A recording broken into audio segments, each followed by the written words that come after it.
નમસ્કાર ખેડૂત મિત્રો, કૃષિ દર્શન ફોન ઇન લાઈવ કાર્યક્રમમાં આપ સૌનું સ્વાગત છે. મિત્રો, આપણી ખેતીમાં સૌથી વધારે નુકસાન કરતા હોય તો રોગ અને જીવાત. કોઈ પણ પાક કરીએ, જો આપણે કાળજી ના રાખીએ તો ઘણીવાર એવું થાય છે કે આપણે ખૂબ મોટું નુકસાન સહન કરવું પડતું હોય છે, અને એના માટે આપણે જો આગોતરું આયોજન કરીએ તો ચોક્કસ એમાંથી બચી શકાય છે.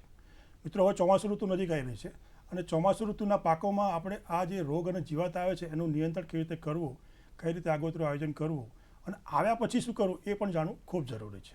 તો મિત્રો, આજનો આપણો વિષય છે ચોમાસું ઋતુમાં રોગ અને જીવાત વ્યવસ્થાપન.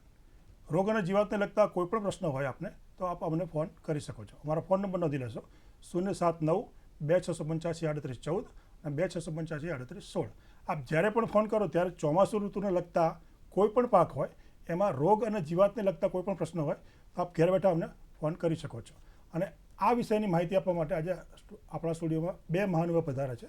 એમનો પરિચય આપું તો મારી બાજુમાં ડૉક્ટર આરજી પરમાર સાહેબ, જેઓ પ્રાધ્યાપક અને વડા વનસ્પતિ રોગશાસ્ત્ર વિભાગ, બવા કૃષિ મહાવિદ્યાલય, આણંદ કૃષિ યુનિવર્સિટી પધારે છે. અને એમની બાજુમાં ડૉક્ટર ડીબી સોસોદા સાહેબ, જેઓ પ્રાધ્યાપક અને વડા કીટકશાસ્ત્ર વિભાગ, બવા કૃષિ મહાવિદ્યાલય, આણંદ કૃષિ યુનિવર્સિટી આણંદથી આવ્યા છે, જે આપણને કીટક હોય કે રોગ હોય કોઈ પણ પ્રશ્ન હોય એનો આપણી સમસ્યાનું સમાધાન કરશે.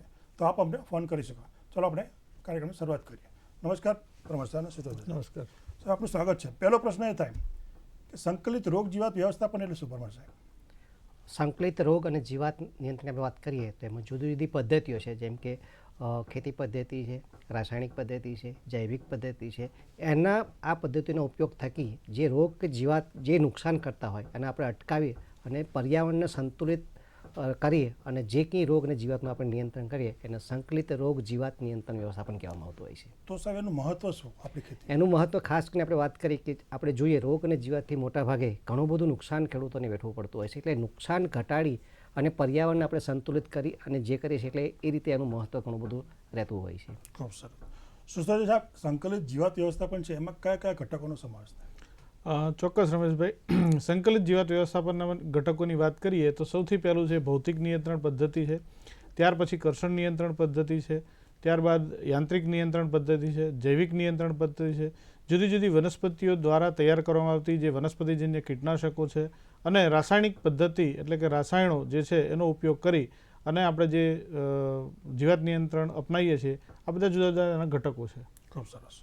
પરમાર સાહેબ, જુવારના પાકની વાત કરીએ તો જુવારના પાકમાં મધ્યો રોગ છે ને એ ખૂબ નુકસાન કરતો હોય છે, તો એના વિશે વાત કરશો? જી.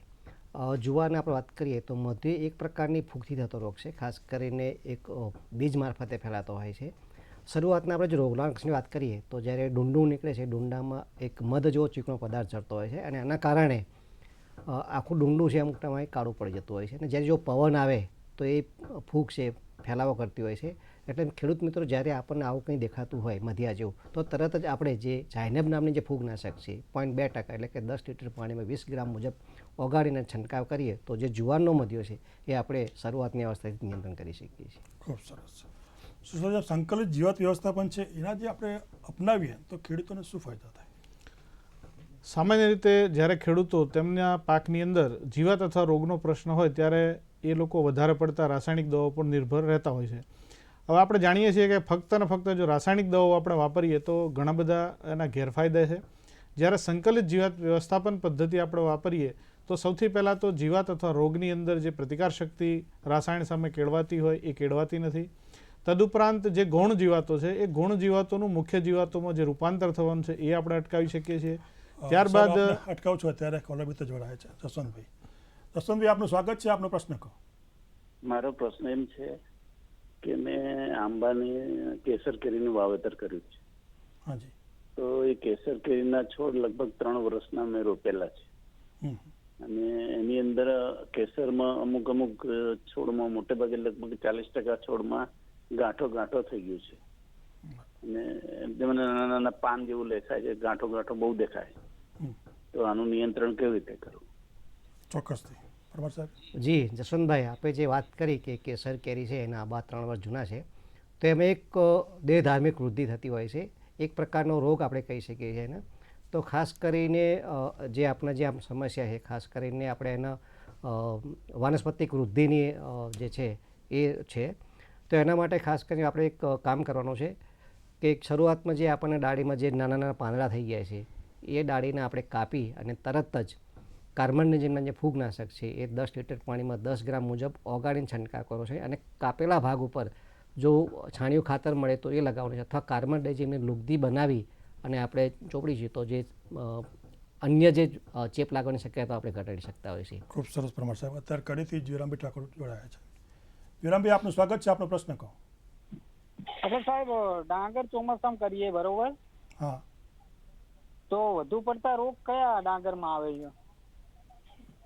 સાહેબ કડીથી બોલે જી છે. જી જીવરામભાઈ, ડાંગરની વાત કરીએ તો ખાસ કરીને જે આપણે વાત કરીએ તો એક તો ખડખડીયો છે, બીજો છે જીવણ થતો પાનનો સુકારો છે, અને ડાંગર પાકટ અવસ્થાએ આવે દૂધિયો દાણો ભરાય તે ખાસ કરીને ગલત અંગારિયા રોગ જોવા મળતો હોય છે. એટલે આ 3 જે રોગ છે મુખ્ય રોગ છે.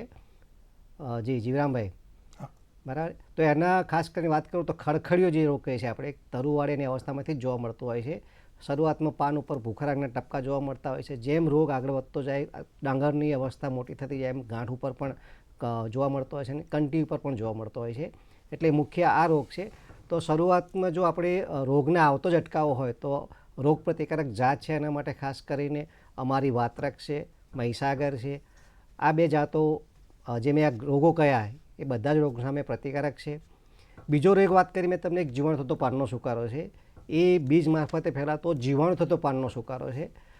એના માટે પણ આ 2 જાતનું વાવેતર કરી શકીએ છીએ આપણે. અને ત્રીજો રોગ જે મેં કહ્યો જે ગલત અંગારિયો, એ ખાસ કરીને દૂધિયો દાણો ભરાય ત્યારે દાણા ઉપર પીળા રંગની ફૂગ બાજી જતી હોય છે ખાસ કરીને. અને એ રોગ આવ્યા પછી પવન મારફતે ફેલાતો હોય છે. એટલે ખાસ કરીને આપણા ખેતરમાં જો આવું આપણને જોવા મળે તો તરત જ આપણે મેન્કોજેબ નામની જે ફૂગનાશક છે 10 લીટર પાણીમાં 27 ગ્રામ અથવા ટેબુકોનાઝોલ પ્લસ પાયરાક્લોસ્ટ્રોબિન છે જે 2 દવાઓનું મિશ્રણ છે એ આપણે 10 લીટરમાં 10 ગ્રામ મુજબ ઓગાળીએ અને છંટકાવ કરીશું તો ગલત અંગારિયાનો રોગ પણ આપણે નિયંત્રિત કરી શકીએ છીએ. છેલ્લા 2-3 વર્ષથી આપણા વિસ્તારમાં ખાસ કરીને એક જે વાત કરીએ આપણે તો કંટીનો જે રોગ છે, ભૂખરી કંટીનો રોગ જોવા મળતો હોય છે. એના માટે ઘણી બધી ફૂગ જવાબદાર છે. એટલે જ્યારે પણ આપણે વાત કરીએ જ્યારે ડાંગર નીકળે છે, મારે નેગલ અવસ્થાએ નીકળતી હોય ત્યારે અમુક દાણા ખાસ કરીને કાળા પડી જતા હોય છે, અમુક લાલ થઈ જતા હોય છે, અમુક ભૂખરા થઈ જતા હોય છે. એવું જોવા મળે તો આપણે તરત જ જે આ રોગના લક્ષણો જોવા મળે તો મેં કહી એ પ્રમાણે કોઈ પણ એક ફૂગનાશકનો આપણે છંટકાવ કરીશું તો એ રોગને આપણે શરૂઆતથી જ નિયંત્રિત કરી શકીશું. ખૂબ સરસ પરમાર સાહેબ. દર્શક મિત્રો, પરમાર સાહેબ અને સુશોદય સાહેબ આજે આપણને ચોમાસા પાકમાં આવતા રોગ અને જીવાત વિશે ખૂબ જ મહત્વની વાત કરી રહ્યા છે. આપને પણ કોઈ પણ પ્રશ્ન હોય તો ફોન કરી શકો છો. અત્યારે સમય થયો છે વિરામને. વિરામ બાદ ફરી મળીએ.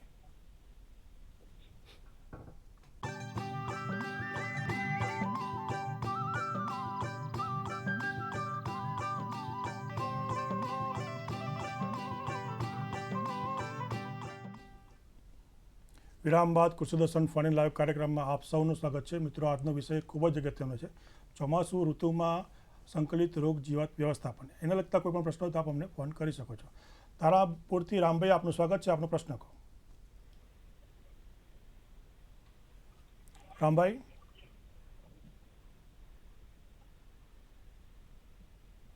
રામભાઈ, મારો અવાજ સંભળાય છે આપને? હા સમજાય છે. હા, આપનો પ્રશ્ન કહો. હે આપનો પ્રશ્ન કહો. હા અમારો તમારો સંભળાય છે પણ આ બોલો બોલો. પ્રશ્ન મકાઈ ઘાસચારાના મકાઈ કરે છે એમાં જીવાત બહુ પડે છે, પાનકોરી ખાય છે, એનું નિયંત્રણ કહેજો. કેટલા વીઘામાં કરો છો? હા તમારો ટીવીનો અવાજ ધીમો રાખજો. તમારો ટીવીનો અવાજ ધીમો કરી દેજો. હા તમારો ટીવીનો અવાજ ધીમો કરજો. હા ધીમો કરી દો સાહેબ. મકાઈ ઘાસમાં રામભાઈ, આપે જે ઘાસચારાની મકાઈની વાવણી કરી છે ને એમાં જે જીવાતની વાત કરો છો આપ, તો એમાં ખાસ કરીને અત્યારે વધારે પડતો જે ઉપદ્રવ મકાઈની અંદર જોવા મળે છે એ ટપકાવાળી લશ્કરી ઈયળનો ઉપદ્રવ છે, જે એક વિદેશી જીવાત છે અને આપણા રાજ્યની અંદર લગભગ વર્ષ 2018 પછી ઉત્તરોત્તર એનો જે ઉપદ્રવ છે એ વધતો જાય છે. એટલે આપના પાકની અંદર ઘાસચારાની મકાઈ છે એટલે એમાં આપણે રાસાયણિક દવાઓ ન વાપરતા જે અન્ય ઉપાયો છે એ કરવાના છે અને એના દ્વારા જીવાતનું નિયંત્રણ કરવાનું છે. એમાં આપ જે બેસિલસ thuringiensis દવાનો જે પાવડર છે એ 10 લીટર પાણીમાં 20 ગ્રામ પ્રમાણે ઓગાળી અને મકાઈની ભૂંગળીની અંદર એ પ્રવાહી દ્રાવણ જાય એ રીતે જો તમે છંટકાવ કરશો તો આ જે ટપકાવાળી લશ્કરી ઈયળ છે એનો આપણે સારી રીતે ઉપદ્રવ નિયંત્રણમાં લઈ શકીશું.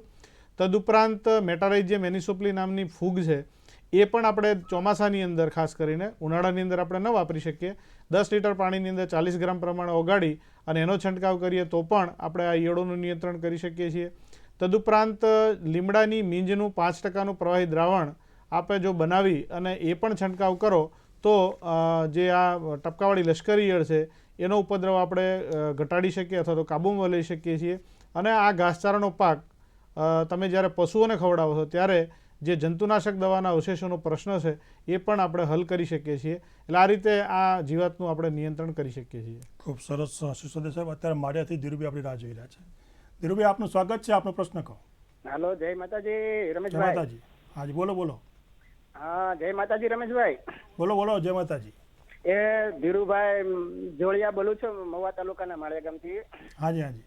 મારો પ્રશ્ન એ છે કે કપાસ અમે ઘણા વર્ષથી કરીએ છીએ, હા, એટલે એમાં એ કપાસનો રોગોમાં જીવાતોનું નિયંત્રણ કરવા માટે આપણે પહેલા કદાચ આપણે પાયાનું ખાતર, કાયાની દવા માટે કઈ આપવાની જરૂર હોય અથવા કપાસ કેટલા અંતરે દવા એને આપવાની હોય તો એ જણાવશો. અને બીજો પ્રશ્ન એ કે ઘણીવાર અમારે એ કપાસ આવતા 2-3 મહિનાનો થાય એટલે ઝીંડવા આવી જાય, કપાસ આવે એટલે પછી ઈયળ આવી જાય છે, એટલે કપાસનો ફેલ થઈ જાય છે. તો એના માટે તમે કઈ માહિતી આપજો ને. ચોક્કસથી. પરમાર સાહેબ, આપ કપાસના રોગ વિશે કહો અને સાહેબ આપ પછી. જી ધીરુભાઈ, આપણે બહુ સરસ પ્રશ્ન કર્યો છે. ખાસ કરીને કપાસની વાત કરીએ તો પહેલાં તો આપણે એક તો ખાતરની આપણે વાત કરી છે, બરાબર, અને કેવા અગાઉથી પગલાં આપણે લઈ શકીએ. તો કપાસમાં ખાસ કરીને વાત કરીએ તો જે આનું ખાતરની વાત થોડી કરેલું છું, પછી આગળ રોગની વાત કરી છે. તો સૌપ્રથમ તો આપણે જે 4 હપ્તામાં આપણે એનું રાસાયણિક ખાતર આપવાનું છે. જે ભલામણ છે 280 કિલો, એને 4 હપ્તામાં આપણે આપવાનું છે. પાયામાં 25% છે, પછી 30 દિવસ છે, પછી 60 છે અને 90 દિવસ છે. આ રીતે 4 હપ્તામાં આપણે આપવાનું છે. સાથે સાથે એની સાથે વાત કરીએ તો 30, 60 અને 90 દિવસે ખાસ કરીને કપાસમાં પોષક તત્વોની વધારે જરૂરિયાત પડતી હોય છે. એટલે ફેરસ સલ્ફેટ છે, ઝીંક સલ્ફેટ છે, મેગ્નેશિયમ સલ્ફેટ છે. આના 10 લીટર પાણીમાં 50 ગ્રામ મુજબ ઓગાળીને છંટકાવ કરીએ. જે ધીરુભાઈ વાત કરી એ પ્રમાણે કે ઝીંડવા બેસે ત્યારે મોટાભાગે સુકારાનો રોગ લાગુ પડતો હોય છે, તો એ ટાઈમે પાન પણ લાલ થતા હોય છે, એટલે પાન લાલ થવાની સમસ્યા પણ ઓછી થઈ જશે. બીજી વાત કરીએ, ખેડૂત મિત્રો ખાસ કરીને જે ખાતર અને પાણી આપતા હોય લગભગ 60 દિવસ સુધી આપતા હોય છે, પણ પછી આપતા નથી અને ઝીંડવા બેસે ત્યારે એને પોષક તત્વોની વધારે જરૂરિયાત પડતી હોય છે. એટલે જે આપણે વાત કરીએ તો નાઇટ્રોજનયુક્ત ખાતર છે એની ખાસ જરૂરિયાત ઊભી રહેતી હોય છે. એના કારણે સુકારો પણ આવતો હોય છે. સુકારો જે આવે છે ખાસ કરીને ઝીંડવા બેસે ત્યારે 3 કારણો હોઈ શકે છે. એક તો પોષક તત્વોની ઉણપ છે, વત્તા રાત અને દિવસનું તાપમાનમાં ખૂબ જ ફરક પડવા હોવાથી જે છોડ છે પૂરતા પ્રમાણમાં પોષક તત્વો લઈ શકતો નથી. અને ત્રીજું કારણ છે કદાચ ફૂગ પણ હોઈ શકે છે.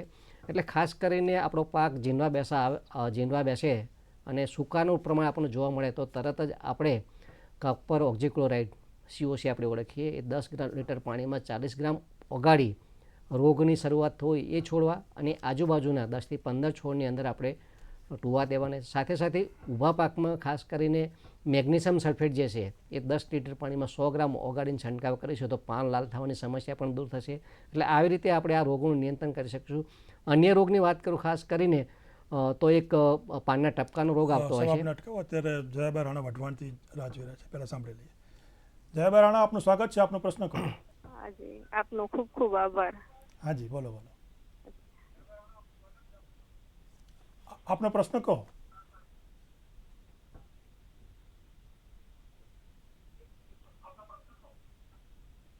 જયાભાઈ, આપનો ટીવી નો અવાજ ધીમો કરી અને સીધો પ્રશ્ન અમને કરો. આંબા ડોલની અંદર એમને ઉગી ગયેલા પાણીમાં તે અને હાજી, અને ઈ છે ને હવે આગળ એનો વધતા નથી અને મેં એમાં છાણિયું ખાતર અને થોડીક માટી અને ઓલામાં વવરાવ્યા છે મોટા કુંડામાં.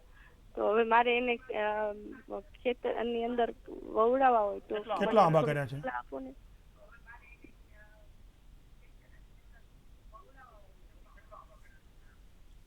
પાણીના ડોલમાં જે ઓટોમેટિક થઈ જાય. હા, વાંધો એની જાતે ઉગા છે. આંબાનો વિકાસ માટે પ્રકાશ પાડશો. એમનો પ્રશ્ન એવો છે કે આંબામાં ડોલમાં નાખ્યા છે એમને ઉગી ગયા છે એવું કેવું છે. તો એના માટે શું પગલાં લેવા? બરાબર છે.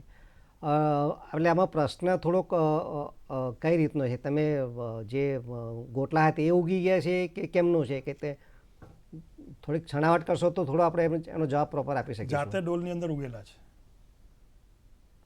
ગોટલો હોય એમાં ઉગી ગયા તો હવે એનો વિકાસ થાય કે કેમ? આનો વિકાસ 3 વર્ષના થયા. 3 વર્ષના થયા છે. નહીં, થોડુંક આ જે આપણા કોલર છે એનો એમનો અવાજ થોડો વ્યવસ્થિત કપાઈ ગયેલો છે. પ્રશ્ન જનરલ આપ એક આમ કરી ખાસ કરીને વાત કરીએ આમાં તો જે હમણાં આપણા કોલર હતા એમણે વાત કરી બરાબર. ખાસ કરીને જે આ છે એમાં તો 3 વર્ષ સુધી રાહ જોવાની ના હોય કદાચ, હા બરાબર છે. ગોટલા ઉગી ગયા હોય તો પૂરતું પોષણ ના મળ્યું હોય કદાચ, તો એનો વિકાસ ના થતો હોય.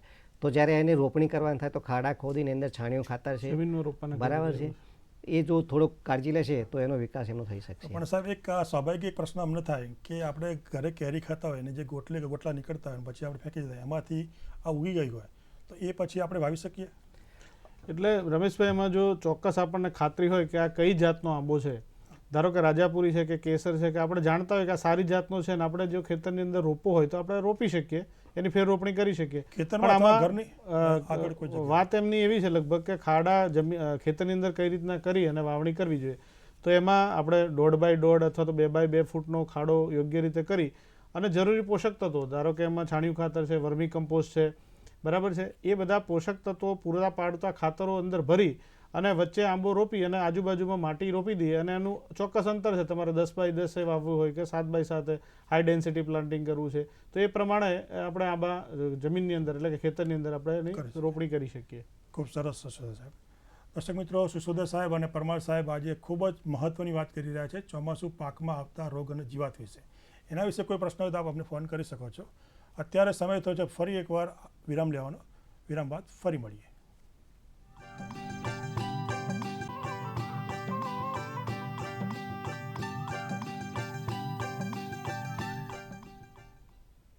વિરામ બાદ કૃષિ દર્શન ફોન લાઈવ કાર્યક્રમમાં ફરી એકવાર આપ સૌનું સ્વાગત છે. મિત્રો, અમારા ફોન નંબર નોંધી લેશો 079-285-14 અને 3816. રોગ અને જીવાતને લગતા ચોમાસુ ઋતુમાં કોઈ પણ પ્રશ્ન તો આપ ફોન કરી શકો છો. પાદરાથી રૂક્ષાના કરીમાં આપનું સ્વાગત છે. આપનો પ્રશ્ન કહો. 3 મહિના જેવું થયું રોપ્યા, એના પાન સુકાય છે. ફરી એકવાર બોલશો શેના? રીંગણી રોપી છે, રીંગણી. હા, એના પાન સુકાઈ જાય છે. 3 મહિના થયા રોપી એને. 3 મહિના થયા રીંગણમાં અને નહીં કોઈ સુધારો આવતો રીંગણીમાં. એટલે આખો છોડ સુકાઈ જાય છે બેન, કે ખાલી પાંદડા સુકાય છે? હા, પાંદડા એટલું દવા ખાતર સલ્ફેટ કરીએ તોય પાન કોઈ બરાબર છે, લીલા જેવા પાન નહીં થતા, એમ પીળા પડી જાય, સુકાઈ જાય. Okay okay. એ છે ને આમ મોટાભાગે જમીનજન્ય ફૂગથી થતા રોગ છે. એટલે 2 પ્રકારે ફૂગથી થાય છે, જીવાણુ થતા હોય છે. એટલે ખાસ કરીને જેટલા બી આવા છોડ સુકાય છે એ છોડની આપણે જે થળીઓ કહીએ આપણે, બરાબર, એ થળિયાની અંદર કોપર ઓક્ઝીક્લોરાઇડનું જે ફૂગનાશક છે એનું 40 ગ્રામ 10 લીટર પાણી મુજબ ઓગાળી અને આપણે ટૂવા દઈશું તો સુકાનો રોગ જે આપણે નિયંત્રિત કરી શકીશું. સનેબેન, ખૂબ સરસ. સુશોધી સાહેબ, આપણો પહેલો જવાબ અધૂરો હતો સંકલિત જીવાત વ્યવસ્થાપનના ફાયદાનો. ચોક્કસ રમેશભાઈ, કારણ કે સાહેબ અટકાવ છે ત્યારે બુટાવદરથી નટુભાઈ જોડાયા છે. સરસ. નટુભાઈ, આપનું સ્વાગત છે. આપનો પ્રશ્ન કહો. હા, નમસ્કાર. નમસ્કાર. બુટાવદરના મારા ત્રણેયને નમસ્કાર. નમસ્કાર. હા, મગફળીમાં ઉગડ્યા પછીની કાળજી શું રાખવી જરૂરી છે આપણે? સાહેબ, રોગ અને જીવાતની દ્રષ્ટિએ શું કાળજી રાખવી? જી, બહુ સરસ પ્રશ્ન છે. મગફળીમાં તો પહેલામાં પહેલો મોટો પ્રશ્ન તો ઉગસુકનો હોય છે. મગફળી ઉગ્યા પછી થડ આગળથી આખો છોડ સુકાઈને મરી જતો હોય છે. બીજા અન્ય જે રોગો ખાસ કરીને જોવા જઈએ તો આપણે એક તો પાનના ટપકાનો રોગ છે. એમાં 2 પ્રકારના છે, આગોતરો અને પાછોતરો. અને 40 દિવસનો પાક થાય ત્યારે ખાસ કરીને ઘેરુનો રોગ આવતો હોય છે. અને આગળ અવસ્થા જઈએ તો અગ્રકલિકાનો સુકારો આવતો હોય છે. તો એના આગોતરા પગલાં તરીકે ખાસ કરીને જો મગફળી આપણે વાવી દીધું તો કોઈ પ્રશ્ન નથી, પણ ન વાવી હોય તો બીજ માવજત ખાસ કરવાની છે આપણે.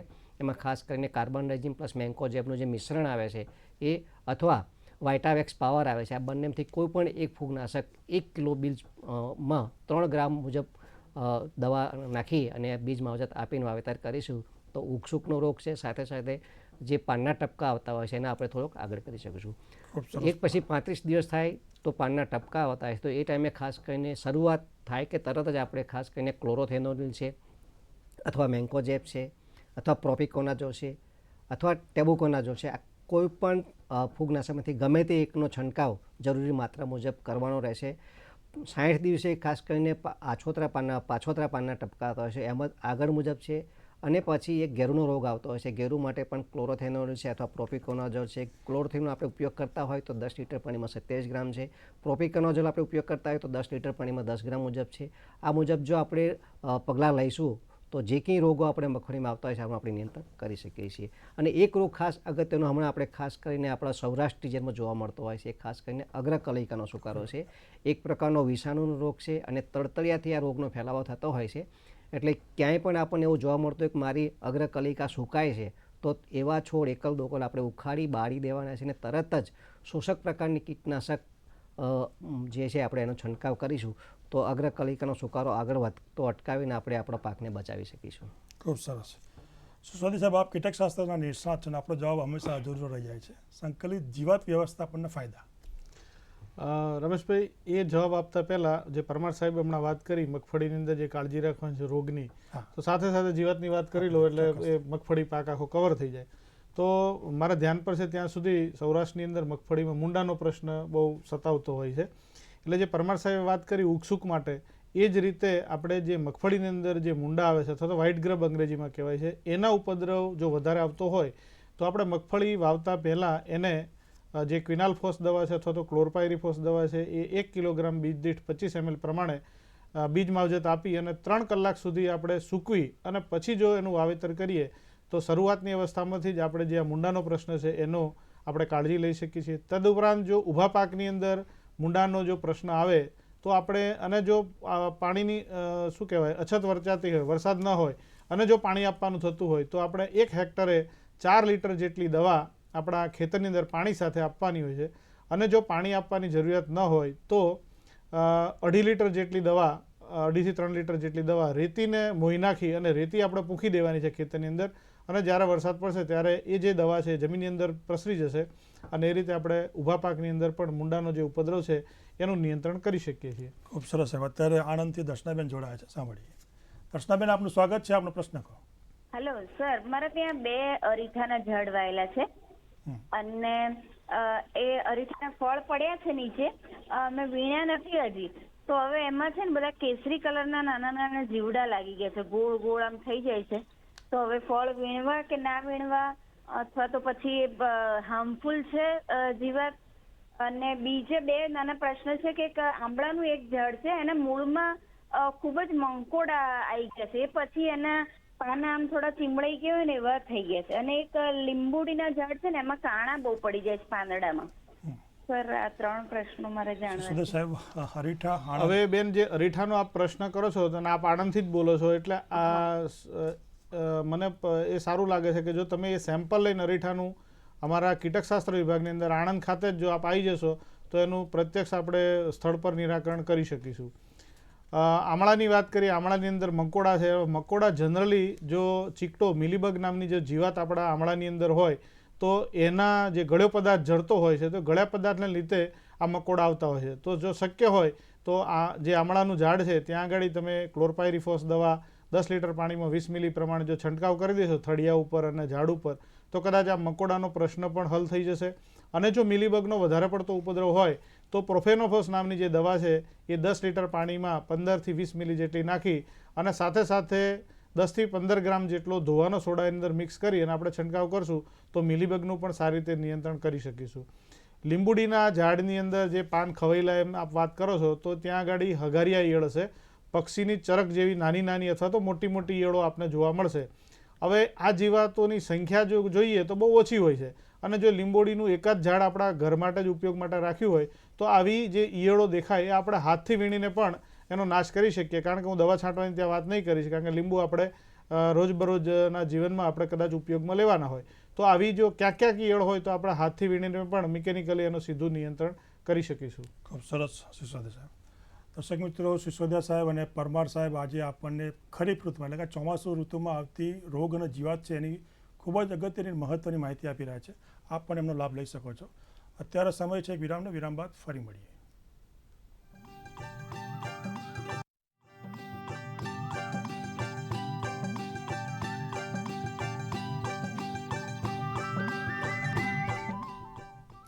વિરામ બાદ કૃષિ દર્શન ફોન ઇન લાઈવ કાર્યક્રમમાં આપ સૌનું સ્વાગત છે. મિત્રો, આજનો વિષય ફરી એકવાર નોંધી લેશો. ચોમાસુ ઋતુમાં રોગ અને જીવાતનું સંકલિત વ્યવસ્થાપન. કોઈ પણ પ્રશ્ન હોય તો આપ અમને ફોન કરી શકો છો. મણિભાઈ ઉમરેઠથી આપનું સ્વાગત છે. આપનો પ્રશ્ન કહો. મણિભાઈ. હા હાજી, આપનો પ્રશ્ન કહો. આપણો પ્રશ્ન છે, આપણે ગુલાબમાં જે ગુલાબના ફૂલ ખરા ને, હાજી, એમાં કલર લાલ નથી રહેતો, વ્હાઈટ થાય છે. પણ એમાં તમારે કોઈ રોગ કે જીવાતનો કોઈ પ્રશ્ન ખરો?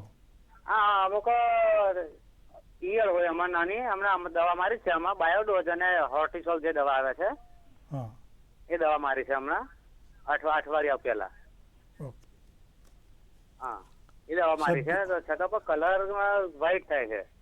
મણિભાઈ, આપનો પ્રશ્ન સમજી ગયા. ક્યાંક ક્યાંક આપને જે ઈયળો જોવા મળે છે એના માટે આપણે દવા મારી છે, એટલે ચોક્કસ 2-3 દિવસ રાહ જો, એનું નિયંત્રણ થઈ જશે. છતાં પણ જો ઈયળ કાબૂમાં ન આવતી હોય તો એમામેક્ટિન બેન્ઝોએટ નામની જે દવા છે એ 10 લીટર પાણીમાં 5 ગ્રામ પ્રમાણે આપ છંટકાવ કરી શકો છો. આપનો જે બીજો પ્રશ્ન છે કે એની જે પાંદડી છે એ સફેદ થઈ જાય છે, તો આપણે બાગાયત વિભાગ છે, બાગાયત કૃષિ મહાવિદ્યાલય આણંદ ખાતે આવેલી છે, એટલે આપ રૂબરૂમાં આ સેમ્પલ લઈને આવશો તો આપને સચોટ માર્ગદર્શન અમારા વૈજ્ઞાનિકો દ્વારા આપને આપવામાં આવશે. અને ઉમરેઠથી છે તો ઉમરેઠથી નજીક છે એટલે આપ આવી શકશો. ખૂબ સરસ. સુસદે સાહેબ, આપણો જવાબ અધૂરો હતો. સંકલિત જીવાત વ્યવસ્થાપનના ફાયદાઓ. હા, ચોક્કસ રમેશભાઈ, કારણ કે સંકલિત જીવાત વ્યવસ્થાપન છે એની અંદર આપણે રાસાયણિક દવા સિવાયના બધા ઘટકોનો સમન્વય કરી અને જીવાત વ્યવસ્થાપન કરીએ છીએ. એટલે એની અંદર જીવાતોમાં પ્રતિકાર શક્તિ કેળવવાનો પ્રશ્ન છે, ગૌણ જીવાતોનું રિસર્જન્સ એટલે કે વસ્તી વિસ્ફોટ થવાનો પ્રશ્ન છે, આપણી કૃષિ પેદાશોની અંદર જે જંતુનાશક દવાના અવશેષોનો પ્રશ્ન છે, સૌથી અગત્યની બાબત છે એ મિત્ર કીટકો, આપણા જે પરજીવીઓ છે, પરભક્ષીઓ છે, એની પણ આપણે જાળવણી એની અંદર કરીએ છીએ. અને તેથી વિશેષ ખાસ કરીને જે પર્યાવરણના જે પ્રદૂષણના જે પ્રશ્નો છે એ હલ કરીએ છીએ. એટલે સંકલિત જીવાત વ્યવસ્થાપનની અંદર બિનજરૂરી દવાનો ઉપયોગ આપણે નથી કરતા, અને સાથે સાથે જે મિત્ર કીટકોનું જતન થાય છે, પર્યાવરણનો પ્રશ્ન હલ થાય છે, તદુપરાંત આર્થિક રીતે પણ એ પોષણક્ષમ છે. એટલે સંકલિત જીવાત વ્યવસ્થાપન ખરેખર ઘણા બધા ફાયદા આપણને આપતું એક અગત્યની જીવાત નિયંત્રણની પદ્ધતિ છે. ખૂબ સરસ. પરમાર સાહેબ, આગળ વધીએ. બાજરીના પાકની વાત કરી તો બાજરીના પાકમાં જે તડછારાનો રોગ છે એના વિશે અમને વાત કરશો? જી, ચોક્કસ. બાજરીની વાત કરીએ તો તડછાનો જે રોગ છે એ ખાસ કરીને 2 અવસ્થાએ જોવા મળતો હોય છે. એક છે વાનસ્પતિક વૃદ્ધિ અવસ્થાએ, અને બીજું જ્યારે બાજરી ડુંડું નીકળે ત્યારે જોવા મળતો હોય છે.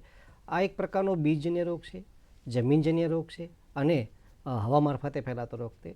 તો ખાસ કરીને વાત કરીએ કે વાનસ્પતિક વૃદ્ધિ, તો એમાં કેવા રોગના લક્ષણો હોય, તો શરૂઆતની અવસ્થામાં જોઈએ તો આપણે નંબર ઓફ એટલે કે પીલાઓની સંખ્યા વધારે જોવા મળતી હોય છે, પાન પીળા રહી જતા હોય છે, અને પાનની નીચેની સપાટી પર ભૂખરા રંગનો પાવડર જોવા મળતો હોય છે. અને વરસાદ જો પડી ગયો ટાઈમે અથવા ઝાકળ વધારે પડી ગયો તો એ રોગનું પ્રમાણ વધતું હોય છે. અને જ્યારે ડુંડા નીકળે ત્યારે ડુંડામાં ખાસ કરીને દાણા ન બેસતા પર્ણ ફૂટ્યું હોય એવું જોવા મળતું, એટલે કે બાવાનો રોગ આપણે એને કહેતા હોઈએ, તડસારો કહીએ, બાવો કહીએ અથવા કુતુલ કહીએ છીએ. તો આ રોગના નિયંત્રણ માટે ખાસ કરીને તો પહેલાં છે કે રોગપ્રતિકારક જાત છે. ખાસ કરીને આપણે જુનાગઢની છે સોરઠ શક્તિ છે, GHB 1231 નામની જાત છે, એનું વાવેતર કરી શકીએ છીએ. અને ઊભા પાકમાં કદાચ જો આ રોગ આપણને જોવા મળે તો તરત જ આપણે ખાસ કરીને મેટાલેક્ઝિલ MZ 72% છે, એ 10 લીટર પાણીમાં 27 ગ્રામ, અને વાવેતર કરવાનું હોય તો બીજ માવજત તરીકે પણ આપણે મેટાલેક્ઝિલ જે છે 8 ગ્રામ 1 કિલો બિયારણ મુજબ આપીને વાવેતર કરીશું તો શરૂઆતની અવસ્થાએ આ તડછાનો રોગ આપણે નિયંત્રણ કરી શકીએ છીએ. અને ઊભા પાકમાં જ્યારે જોવા મળે, કદાચ આપણે ડુંડું નીકળે અવસ્થાએ જોવા મળે ક્યાંક ક્યાંક એવા રોગના લક્ષણો, તો એવું ડુંડું આપણે ઉખાડીને ફેંકી દેવાનું છે. ખૂબ સરસ. બાબરાથી પુરુષોત્તમભાઈ, આપનું સ્વાગત છે. આપનો પ્રશ્ન કહો. હા, નમસ્કાર. અરે સાહેબ, હાલો. હા, બોલો બોલો. આપણો અરે મારો પ્રશ્ન છે સાહેબ, મારે જમરૂખના ઝાડ છે જામફળના, હા, એની અંદર ફળ આવે તો લાલ ઈયળ પડી જાય, લાલ જામફળ છે પણ એની અંદર ઈયળો પડી જાય છે. સાહેબ, જામફળમાં ઈયળ અને જમરૂખમાં? હા, જામફળની અંદર જે લાલ ઈયળ આપ કહો છો એ ફ્રૂટ બોરર છે, ફળ વેધક છે. અને ક્યારેક ક્યારેક જો ફળ મેચ્યોરિટી એટલે કે પાકટ અવસ્થા આવી જાય તો ત્યાં આગળ ફળમાખી ડંખ મારે એટલે ફળમાખીનો પણ ઉપદ્રવ રહેતો હોય છે. તો આપણે જ્યારથી ફળ બેસવાની શરૂઆત થાય ત્યારથી ઉપદ્રવ ન હોય એ સમયે આપણે ખાસ કરીને જે આપણી લીમડાયુક્ત દવા છે એ તમે લીંબોડીની બીજની અંદરથી પણ બનાવી શકો છો 5%નું દ્રાવણ અને એનો પણ છંટકાવ કરી શકો છો. આપણે જાતે ના બનાવી હોય તો બજારની અંદર જે એઝાર્ડિરેક્ટિન લીમડાયુક્ત જે દવાઓ બજારની અંદર મળે છે એનો પણ આપ 10 લીટર પાણીની અંદર 30 થી 40 ml પ્રમાણે છંટકાવ કરી શકીએ, જેથી કરીને આપણા પાકની અંદર આ જે ઈયળો છે એના ફૂદા જે છે ફૂદા ઈંડા મૂકતા અટકશે અને જ્યારે ઈંડા નહીં મુકાય તો એની અંદરથી ઈયળો નહીં થાય અને આપણે આપણા પાકને બચાવી શકીએ. પરંતુ જો ઉપદ્રવ વધુ લાગતો હોય તો એવા સમયગાળા દરમિયાન આપણે જેનો PHI એટલે કે ઉતાર દવા છાંટ્યા પછી જે ઉતારનો સમયગાળો ઓછો હોય એવી દવાઓ, ખાસ કરીને એમામેક્ટિન બેન્ઝોએટ છે, એ 10 લીટર પાણીમાં 5 ગ્રામ પ્રમાણે આપણે ઓગાળી અને છંટકાવ કરી શકીએ. પરંતુ જો ફળમાખીનો ઉપદ્રવ આપણા જામફળના પાકની અંદર જોવા મળે તો તેવા સમયે આપણે મિથાઇલ્યુજીનોલ યુક્ત જે બજારમાં ટ્રેપ ઉપલબ્ધ છે એ ટ્રેપ 16 ટ્રેપ 1 હેક્ટર પ્રમાણે ગોઠવી દઈએ તો એની અંદર જે ફળમાખીના નર છે એ ફળમાખીના નર આકર્ષે અને આપણે એને નિયંત્રણમાં લઈ શકીએ છીએ. અને સાથે સાથે ગોળ, ખાસ કરીને જે કાળા રંગનો જે ગોળ આવે છે એ ગોળની ઝેરી પ્રલોભિકા એટલે કે 10 લીટર પાણીની અંદર 500 ગ્રામ ગોળ ઓગાળી અને એમાં સ્પિનોસાડ દવા જે છે એ લગભગ 3 થી 5 ml જેટલી મિશ્રણ કરી અને મોટા ફોરે આપણે જામફળીના પાકની અંદર છંટકાવ કરીએ તો ત્યાં આગળ માદા આકર્ષાશે અને માદા એ ઝેરી પ્રલોભિકા ખાવા આવશે એટલે માદા પણ મરી જશે. એટલે આ રીતે આપણે નર અને માદાનું નિયંત્રણ કરીએ છીએ, એટલે ફળમાખીનું પણ નિયંત્રણ કરીએ છીએ અને જે ફળવેધક જે લાલ ઈયળો કહે છે એનું પણ આપણે જામફળીના પાકની અંદર નિયંત્રણ સારી રીતે કરી શકીએ છીએ. સાહેબ, તાપી જિલ્લાના જગદીશભાઈ આપણી રાહ જોઈએ. જગદીશભાઈ, આપનું સ્વાગત છે, આપનો પ્રશ્ન કહો. હા સાહેબ, મારે છે ને અત્યારે અમે ભીંડાનું વાવેતર કર્યું છે પણ તેની અંદરમાં પાંદડા કાણા કાણા થઈ જતા છે.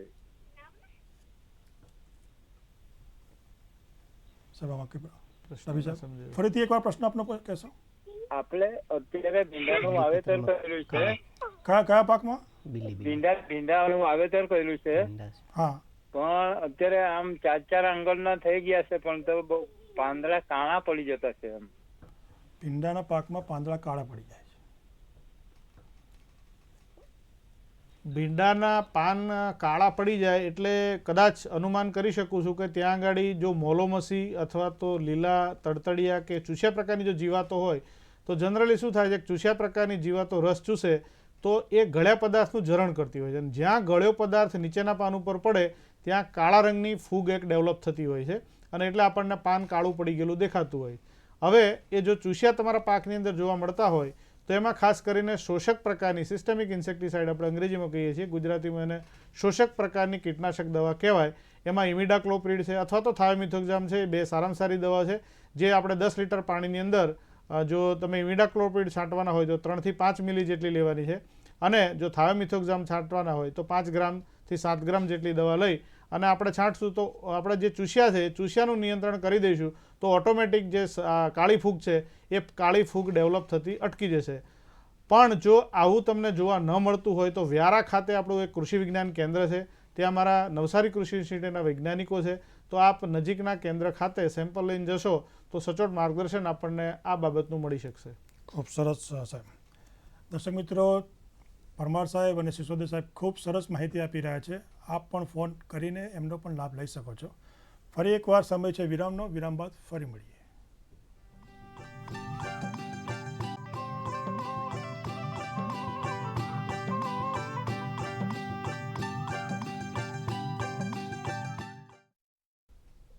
વિરામ બાદ કૃષિ દર્શન ફોન ઇન લાઈવ કાર્યક્રમમાં આપ સૌનું સ્વાગત છે. મિત્રો, આજનો વિષય ફરી એકવાર નોંધી લેશો. ચોમાસું ઋતુમાં આવતા રોગ અને જીવાતને લગતો કોઈ પણ પ્રશ્ન હોય તો આપ અમને ફોન કરીને પ્રશ્ન પૂછી શકો છો. ફરી એકવાર અમારો નંબર નોંધી લેશો: 079-2685-3814 અને 2685-3816. જ્યારે પણ ફોન કરો ત્યારે હંમેશા ટીવીનો અવાજ ધીમો કરી અને રોગ અને જીવાતને લગતા પ્રશ્નો કરવા અમારી ખાસ વિનંતી. પ્રમાણ સાહેબ, આગળ વધીએ. આપણે ડાંગરના પાકની વાત કરીએ. હવે મકાઈના પાકની વાત કરીએ તો મકાઈમાં જે સુકારો આવે છે એના માટે અમારા ખેડૂતોએ શું કરવું? જી રમેશભાઈ, ખાસ કરીને મકાઈની વાત કરીએ તો પાનના સુકારા આવતા હોય છે. 2 પ્રકારના પાનના સુકારા છે. રોગના લક્ષણોની વાત કરીએ તો એક પ્રકારનો જે પાનનો સુકારો છે એમાં જે પાન છે, પાન ઉપર ભૂખરાના ટપકા જોવા મળતા હોય છે. દૂધી વાત કરીએ તો પાનની આજુબાજુ જે છે રોગના લક્ષણોની આજુબાજુ ટપકાની વાત કરીએ તો વચ્ચેનો ભાગ સફેદ જોવા મળતો હોય છે, એની આજુબાજુ ભૂખરાના જોવા મળતા હોય છે. અને બીજા છે સુકારો, એમાં પાણી પોચા ડાઘા જોવા મળતા હોય છે. બંને બીજ મારફતે ફેલાતા રોગો છે રોગના જે વાત કરીએ ખાસ કરીને તો ભેજવાળું વાતાવરણ વધારે માફક આવતું હોય છે. તો આ બંને પ્રકારના રોગના નિયંત્રણ માટે ખાસ કરીને એક તો રોગ પ્રતિકારક જાત છે, એ ખૂબ જ અગત્યનું છે. એમાં વાત કરીએ તો નર્મદા મોતી છે, ગુજરાત મકઈ 4, ગુજરાત મકઈ 5 અને ગુજરાત મકઈ 6. તદુપરાંત અમારી યુનિવર્સિટીની જે શંકર જાતો છે, ખાસ કરીને ગુજરાત મકાઈ શંકર 1 અને ગુજરાત મકાઈ શંકર 3, એટલે આવી જાતોનો આપણે ઉપયોગ કરીએ તો મકાઈની અંદર જે સુકાનો રોગ આવે છે અથવા અન્ય રોગો જો આવે છે એનું પણ આપણે નિયંત્રિત કરીએ છીએ. તદુપરાંત ઊભા પાકની અંદર જો આવા રોગના લક્ષણો જોવા મળે આપણને તો તરત જ આપણે ખાસ કરીને કાર્બનડાઇઝિમ છે 10 લીટર પાણીમાં 10 ગ્રામ, અથવા જે નવા અત્યારે જે તૈયાર મિશ્રણો મળતા હોય એમાં ખાસ કરીને ટેબોકોના જો ટાઇફ્લોક્સિસોબિન છે એ 10 લીટર પાણીમાં 10 ગ્રામ મુજબ ઓગાળીને છંટકાવ કરીશું તો બંને પ્રકારના જે પાનના સુકારા છે એ આપણે મકાઈની અંદર નિયંત્રણ કરી શકીશું. મકાઈના પાકની વાત નીકળી છે તો મકાઈના પાકમાં આવતી જીવાત છે એના વિશે વાત કરો. લશ્કરી જીવાત. ચોક્કસ રમેશભાઈ, વર્ષ 2018થી આપણે જોઈએ તો જે ટપકાવાળી લશ્કરી ઈયળ છે એનો ઉપદ્રવ મકાઈના પાકની અંદર ખાસ વધુ પ્રમાણમાં અત્યારે જોવા મળે છે. હવે આ જે ટપકાવાળી લશ્કરી ઈયળ છે એનો ઉપદ્રવ લગભગ મકાઈ જે છે મકાઈનો પાક એ 15-20 દિવસનો થાય ત્યારથી જે આની માદાફૂદી છે, માદાફૂદી ઈંડા મૂકતી હોય છે. હવે અહીંયા ખાસ નોંધવાનું એ છે આપણે કે માદાફૂદી છે એ સમૂહમાં ઈંડા મૂકે છે, એટલે કે ઈંડાનો સમૂહ હોય છે. એટલે જ્યારે ખેતરની અંદર આપણે ફરતા હોય અને એ સમયગાળા દરમિયાન આપણને રૂંવાટી જેવો પદાર્થ જેવું આપણા પાન ઉપર જોવા મળે તો એ ચોક્કસ સમૂહમાં મૂકેલા ઈંડા જ હોય છે. એટલે આ ઈંડાને આપણે ચૂંટી લેવાનું છે પાન, અને એ ઈંડાનો આપણે નાશ કરવાનો છે. ત્યાર પછી આપણે આગળ વધીએ તો આપણા પાકની અંદર લગભગ હેક્ટરે 40થી 50ની સંખ્યામાં ફેરોમેન ટ્રેપ આ જે ટપકાવાળી લશ્કરી ઈયળના ઉપલબ્ધ છે એ ફેરોમેન ટ્રેપ જો આપણા ખેતરની અંદર આપણે ઇન્સ્ટોલ કરીએ તો જે કંઈ નરફુદા છે એ નરફુદાનું આપણે વાતાવરણની અંદરથી નરફુદા નાબૂદ કરીએ છીએ. એટલે માદાફૂદી એકલી જ હશે અને એ રીતે જે માદાફૂદી છે એ અફલિત ઈંડા મૂકશે, એની અંદરથી ઈયળો થતી નથી. આગળ વધીએ તો આપણા પાકની અંદર આપણે જો ઝેરી પ્રલોભિકા ખાસ કરીને ડાંગરનું જે ભૂસું છે એ 10 કિલોગ્રામ, એની અંદર 2 કિલોગ્રામ ગોળ લઈ અને પાણીની અંદર ઓગાળી અને આગલા દિવસે આ મિશ્રણ જે ડાંગરનું ભૂસું અને ગોળનું દ્રાવણ છે એ મિક્સ કરી અને તૈયાર કરવાનું છે. અને બીજા દિવસે થાવડીકરપ નામની જે દવા છે એ 100 ગ્રામ એની અંદર મિક્સ કરવાની છે. અને મકાઈની ભૂંગળીની અંદર આપણે 1-1 ચપટી જેટલી આપી દઈએ તો મોટી ઈયળો છે તે પણ આ ગોળના લીધે ખાવા માટે આકર્ષાશે, અને જેવું આ ઝેરી પ્રલોભિકા ખાશે તો ઈયળો મરી જશે ઓટોમેટિક. તદુપરાંત કુદરતે આ જીવાતની અંદર છોટાઉદેપુરથી ઈશ્વરભાઈ રાહ જોઈ રહ્યા છે. ઈશ્વરભાઈ રાઠવા, આપનું સ્વાગત છે. આપનો પ્રશ્ન કહો.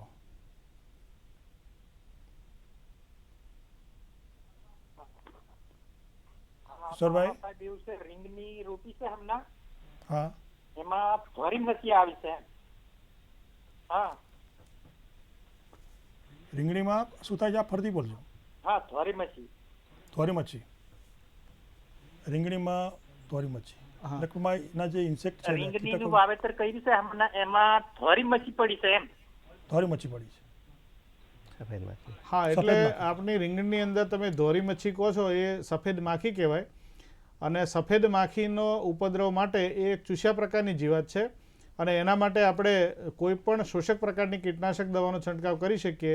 એમાં મેં આગળ કીધેલું એ પ્રમાણે થાયોમિથોક્ઝામ દવા છે, ઇમિડાક્લોપિડ દવા છે, એસિટામિપ્રિડ દવા છે, સ્પાયરોમેસિફેન છે, ઘણી બધી શોષક પ્રકારની દવાઓ છે. એ પૈકી કોઈ પણ એક દવા આપણે આપણા પાકની અંદર છાંટવાથી આ જે સફેદ માખી છે એનું નિયંત્રણ કરી શકીએ. સાથે સાથે આપણે જો પીળા રંગના ચીકણા ટ્રેપ આવે છે એ પીળા રંગના ચીકણા ટ્રેપ અમુક અંતરે આપણે જો ઇન્સ્ટોલ કરીએ તો જ્યારે આ સફેદ માખી એક છોડ ઉપરથી બીજા છોડ ઉપર અથવા તો અંદર જ્યારે ઉડાઉડ કરતી હોય ત્યારે એના રસ્તાની અંદર આવા ચીકણા ટ્રેપ આવે તો ત્યાં આગળ ચોંટી જાય છે અને ચોંટ્યા પછી ઉખડી શકતી નથી. એટલે એટલી સફેદ માખીનું આપણે આ રીતના પણ નિયંત્રણ કરી શકતા હોય છે. ખૂબ સરસ. પ્રમોદ સાહેબ, તલનો પાક પણ ખૂબ અગત્યનો પાક છે અને તલમાં ગુચ્છપણનો રોગ આવે છે, તો એના વિશે અમને વાત કરશો? જી રમેશભાઈ, પર્ણગુચ્છની આપણે વાત કરીએ તો એક પ્રકારનો વિષાણુ ટાઈપ રોગ છે. તો ખાસ એટલે ચેપી રોગ છે અને એ પણ તરતરિયાથી ફેલાતો રોગ છે. એટલે રોગના લક્ષણો આપણે વાત કરીએ તો શરૂઆતની અવસ્થામાં જ ઘણા બધા પાન ભેગા થઈને એક ગુચ્છ થઈ જતું હોય છે, એટલે એનું નામ ગુચ્છપર્ણ આપણે પાડવામાં આવેલું છે. તો એના માટે ખાસ કરીને એક તો રોગ પ્રતિકારક જાતો છે. એમાં અટકાવ છો ત્યાં દિયોદરથી દેવજીભાઈ જોડાયા છે. દેવજીભાઈ, આપનું સ્વાગત છે. આપનો પ્રશ્ન કહો. હા સાહેબ, નમસ્કાર. નમસ્કાર. હા સાહેબ, અમારે ચોમાસુમાં મગફળીમાં સફેદ મોડાનો પ્રશ્ન વધારે રહે છે, એનું દવા એનું શું આયોજન કરી શકાય? મગફળીમાં સફેદ મૂંડાનો પ્રશ્ન. હા દેવજીભાઈ, આપનો પ્રશ્ન બહુ સરસ છે અને આ જીવાત પણ ખરેખર ઘણો બધો ઉપદ્રવ કરતી હોય છે અને અત્યારે આપણે ચોમાસાની શરૂઆત થવાની છે એટલે હવે કદાચ મગફળીનું આપ વાવેતર કરવાના હશો. એટલે મગફળીના બીજની અંદર આપણે એક તો બીજને માવજત આપવાની છે, જે ક્વિનાલફોસ દવા છે અથવા તો ક્લોરફાયરીફોસ દવા છે. 1 કિલોગ્રામ બિયારણ દીઠ આપણે 25 મિલી જેટલી દવા સારી રીતે પટ આપી અને લગભગ 3 થી 4 કલાક જેટલી સૂકવી અને પછી આપણે બિયારણને વાવેતર કરવાનું છે, જેથી આપણે શરૂઆતની અવસ્થાની અંદર જ આપણે મગફળીને મૂંડાથી બચાવી શકીએ. ત્યારબાદ વાત કરીએ તો જ્યારે આ મગફળી ખેતરની અંદર ઊભી હોય ત્યારે એના જે પુખ્ત કીટકો છે, જેને આપણે ઢાલિયા કહીએ છીએ, ઢાલિયા જનરલી આજુબાજુ તમારે સરગવો હોય, બોરડી હોય, લીમડો હોય, આ બધા ઝાડના પાન ખાવા માટે એ ઝાડ ઉપર બેઠા હોય છે. એટલે જો આપણી જોડે જે ફૂટ સ્પ્રેયર હોય અથવા તો દવા છાંટવાનો સારી ક્વોલિટીનો પંપ હોય તો એના દ્વારા આ જો ઝાડ ઉપર જ સીધી દવા છાંટીએ તો જે કંઈ પુખ્ત કીટકો છે કે જે આ પાનના ઝાડ ખાવા માટે ભેગા થયેલા છે એ બધા પુખ્ત કીટકોને આપણે મારી શકીએ છીએ અને એમના દ્વારા આપણા ખેતરની અંદર ઈંડા નહીં મુકાય અને એ રીતે મૂંડાનો ઉપદ્રવ આપણે ઘટાડી શકીએ છીએ. તદુપરાંત જો ઝાડ નાના હોય અને આપણે ઝાડ હલાવી શકતા હોય તો એ રીતે ઝાડ હલાવીને પણ નીચે જે કંઈ ડાલિયા કીટક પડ્યા હોય એને ભેગા કરી અને કેરોસીનવાળા દ્રાવણની અંદર આપણે નાખી દઈએ તો આપણે આ મૂંડાના પુખ્તનો જે ઉપદ્રવ છે એ ઉપદ્રવ ઘટાડી શકીએ. ધારો કે ઊભા પાકની અંદર મૂંડાનો ઉપદ્રવ આપણને જોવા મળે તો મેં અગાઉ કીધું એ પ્રમાણે પણ જો આપ જોતા હશો ટીવી તો 4 લીટર જેટલી ક્વિનાલફોસ દવા છે અથવા તો ક્લોરપાયરીફોસ દવા છે, પાણી સાથે આપણા ખેતરની અંદર જવા દઈએ જેથી કરીને દવા જમીનની અંદર જશે અને મૂંડા જમીનની અંદર આપણા પાકના મૂળ ખાતા હોય તો ત્યાં આગળ આપણે એનું નિયંત્રણ કરી શકીએ છીએ. સાહેબ અત્યારે વઘઈથી રમેશભાઈ જોડાયા છે, સાંભળીએ. રમેશભાઈ, આપનું સ્વાગત છે, આપનો પ્રશ્ન કહો. હાજી સાહેબ, આ મકાઈમાં ઈયળ વધારે છે સાહેબ, ડુંડા પર આવેલી છે મકાઈ. ફરી એકવાર જવાબ આવશે મકાઈના ઈયળનો પ્રશ્ન. મેં હમણાં જ મકાઈની જે ટપકાવાળી લશ્કર ઈયળની વાત કરી, કારણ કે અત્યારે મકાઈની અંદર લગભગ આખા ગુજરાતની અંદર જો સૌથી અગત્યની જીવાત હોય તો એ ટપકાવાળી અથવા તો પૂંછડે 4 ટપકાવાળી લશ્કરી આપણે કહીએ છીએ. આવાના નિયંત્રણ માટે શરૂઆતથી જ આપણે જો કાળજી લઈએ તો આ જીવાતનો ઉપદ્રવ આપણે ઘટાડી શકીએ છીએ. મેં કીધું એ પ્રમાણે 15 થી 20 દિવસની મકાઈ હોય ત્યારથી એના ઈંડા મૂકવાની શરૂઆત થતી હોય છે. એટલે આવા નાના નાના છોડ ઉપર ક્યાંક આપણને ઈંડા દેખાય, ઈંડાનો સમૂહ દેખાય તો એ પાન તોડી લઈ અને આ ઈંડાનો નાશ કરી શકીએ છીએ. તદુપરાંત આપણે જે બીટી પાવડર છે એ 10 લીટર પાણીની અંદર 20 ગ્રામ ઓગાળી 20 ગ્રામ પ્રમાણે ઓગાળી અને જો છંટકાવ કરીએ તો પણ નાની નાની ઈયળો છે એને આપણે નિયંત્રણમાં લઈ શકીએ છીએ. હું ઝેરી પ્રલોભિકાની હમણાં વાત કરતો તો એ ઝેરી પ્રલોભિકા આપણે 10 કિલોગ્રામ ડાંગરનું ભૂસું અને 2 કિલોગ્રામ ગોળ એનું દ્રાવણ બનાવી અને આ ભૂસું અને ગોળ મિક્સ કરી અને બીજા દિવસે આપણે એની અંદર થાયોડિકાર્બ નામની જે દવા આવે છે 100 ગ્રામ મિક્સ કરી અને મકાઈની ભૂંગળીની અંદર 1 ચપટી જેટલી આપણે આ ઝેરી પ્રલોભિકા જો એપ્લાય કરીએ તો ઈયળો આને ગોળના લીધે ખાવા માટે આવશે અને ઈયળો મરી જશે. એ ન કરવું હોય તો આપણે જે 3 દવાઓ અમને સારામાં સારી માલુમ પડેલી છે એમાં ક્લોરેન્ટ્રાનિલિપ્રોલ દવા જે છે એ 10 લીટર પાણીમાં 4 થી 5 મિલી અથવા એમામેક્ટિન બેન્ઝોઇટ દવા છે એ 10 લીટર પાણીની અંદર 5 ગ્રામ જેટલી મિશ્રણ કરી અને જો આપણા પાકની અંદર છાંટીએ તો ઈયળોનું સારામાં સારું આપણે નિયંત્રણ મેળવી શકીએ છીએ અને આપણો પાક છે એ બચાવી શકીએ છીએ. ખૂબ સરસ સંદેશ સાહેબ.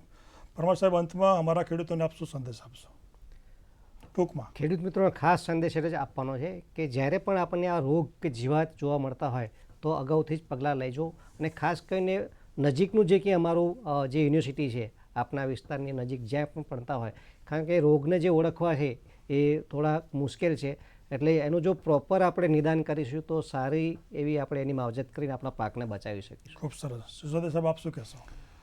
ચોક્કસ રમેશભાઈ, ખેડૂત મિત્રોને મારે ખાસ એ જ સંદેશ આપવાનો છે કે જ્યારે આપણા પાકની અંદર એકલ દોકલ ક્યાંક જીવાત જોવા મળે અને તુરંત આપણે દવાનો છંટકાવ કરવા જઈએ છીએ, એ ન કરતાં આપણે જોવું જોઈએ કે ખરેખર જીવાતનો ઉપદ્રવ વધુ હોય તો અને તો જ આપણે દવાનો છંટકાવ કરવો જોઈએ. અધરવાઇઝ આપણે જે કંઈ બીજા પગલાં છે એ બીજા પગલાં, ધારો કે વનસ્પતિજન્ય કીટનાશક છે એનો ઉપયોગ કરવા પ્રયત્ન કરવો જોઈએ, જૈવિક કીટનાશકો છે એનો ઉપયોગ કરવો જોઈએ અને છેલ્લે જ આપણે દવાનો ઉપયોગ કરવો જોઈએ, જેથી કરીને આપણા જે મિત્ર કીટકો છે એનું જતન કરી શકીએ છીએ, પર્યાવરણનું જતન કરી શકીએ છીએ અને બિનજરૂરી ખર્ચ આપણે ટાળી શકીએ છીએ. અને એટલે જીવો અને જીવાદોનો અભિગમ કેળવો જોઈએ, જેથી કરીને બીજા જે બિનજરૂરી પ્રશ્નો છે એ આપણા કૃષિની અંદર ઉપસ્થિત ન થાય. ખૂબ સરસ વાત કરી સિસોદિયા સાહેબ અને પરમાર સાહેબ. આજે આ પધાર્યા અને અમારા ખેડૂતોને ચોમાસુ ઋતુમાં રોગ અને જીવાત વિશે ખૂબ જ અગત્યની મહત્વની માહિતી આપી.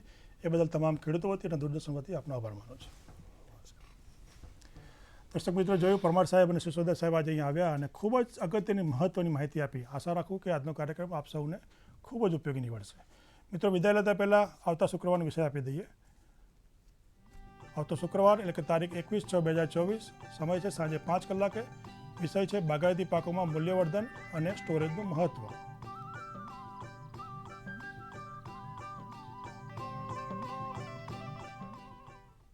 મિત્રો, હવે સમય છે આપનાથી વિદાય લેવાનો. ફરી મળીશું કૃષિ દર્શનમાં. ત્યાં સુધી રજા આપશો. નમસ્કાર.